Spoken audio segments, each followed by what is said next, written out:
Welcome back my channel Har Har Mahadev. তো বন্ধুরা, আজকে চলে এসেছি আর একটা ব্লগ নিয়ে। তো তোমরা নিশ্চয়ই ভাবছো রেডি হয়েছি কেন। তো আজকে আমরা রেডি হয়েছি, আমাদের এখানে বেল পুজোর খেজুর ভাঙা হবে।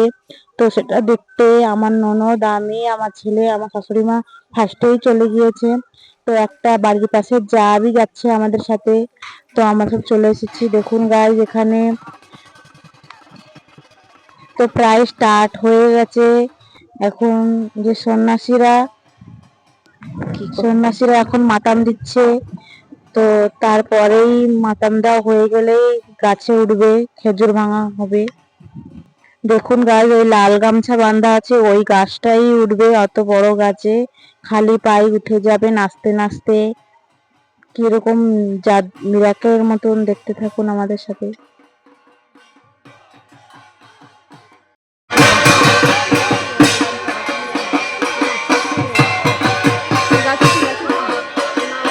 তো গাছ দেখুন, একটা সন্ন্যাসী উঠে গেছে গাছে। তো কিরকম নাচতে নাচতে উঠছে খালি পায়ে।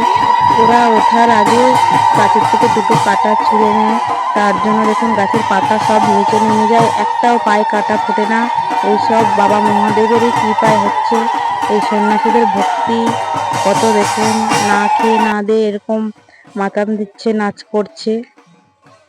টাইমে খিদে ব্যথা কিচ্ছু শরীরে লাগে না, শুধু মহাদেবের ভক্তি এদের শরীরে থাকে, মনে থাকে, আত্মায় থাকে। তো এরা সব বাধা পেরিয়ে মহাদেবের পুজোতে সফল হয়। দেখুন গাইস, সন্ন্যাসীটা গাছের কিরকম সব পাতার উপরে পা দিয়ে দিয়ে পাতাগুলো পুরো তলে করে নিচ্ছে, তাহলে খেজুর ভাঙাতে সুবিধা হবে। আর ওর উপরে নাচতে সুবিধা হবে। ওই গাছের উপরে নেচে নেচে পাতাগুলো ভাঙতে হবে, এটা নিয়ম সব বছরই হয়।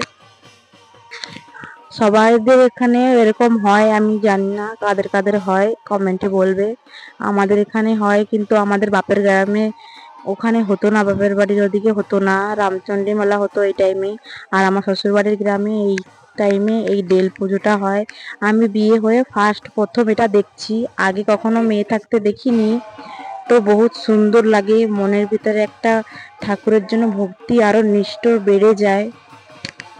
এদের এই ঠাকুরের প্রতি ভক্তি দেখে মনে আরো ঠাকুরের প্রতি ভক্তি বেড়ে যায়। কেননা এরা দেখুন না খেয়ে না দিয়ে সন্ন্যাসীরা কিরকম ঠাকুরের জন্য, বাবা মহাদেবের জন্য এই পুজোটা সফল করছে।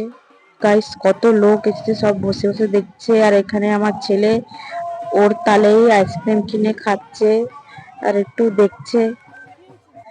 তো গাইস, একটা সন্ন্যাসী উপরে ছিল, তো এখন আরেকটা সন্ন্যাসী উপরে উঠছে। কেননা ওই সন্ন্যাসীটার একটু কষ্ট হচ্ছিল, কষ্টই না, ওকে নামানোর জন্যই গিয়েছিল। তো এরকম দুটো সন্ন্যাসী কোনোদিন ওঠে না, ফার্স্ট টাইমই আমি দেখছি, এই 2 বছর ধরে দেখছিলাম। তো দেখুন সন্ন্যাসী দুটোই নেমে যাচ্ছে, প্রথম সন্ন্যাসীরা নামছে, তো আর বাদ বাকি সন্ন্যাসীরা ওনাকে কোলে ধরে উঁচু করে নিয়ে যাচ্ছে, ঠাকুরের পায়ে শুয়ে দিবে।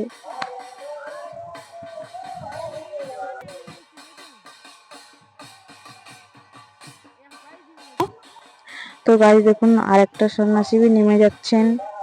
তো এনাকে भी সবাই ধরে নিয়ে বাবা ভোলেনাথের পায়ে শুয়ে দেবে। তো বাস, এই জিনিসটা দেখলেই মনটা ভরে যায়, ভগবানের প্রতি এত ভক্তি। আমি भी ভোলেনাথের বড় ভক্ত।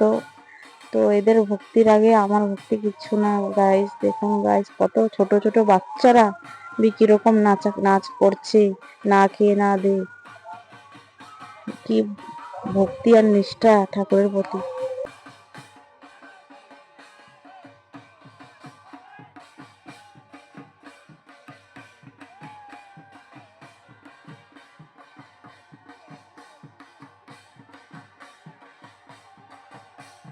সো গাইস, খেজুর ভাঙা প্রায় কমপ্লিট হয়ে গেছে। তার জন্য সবাই এখন মাতাম দেওয়া বন্ধ করে ঠাকুরের পায়ে সবাই শুয়ে পড়েছে। আর এই দেখুন তো খেজুর ভাঙা কমপ্লিট করে এখন সবাই যাচ্ছে বাবা ভোলেনাথকে নিয়ে, যাচ্ছে সবাই যে যার কমিটিতে।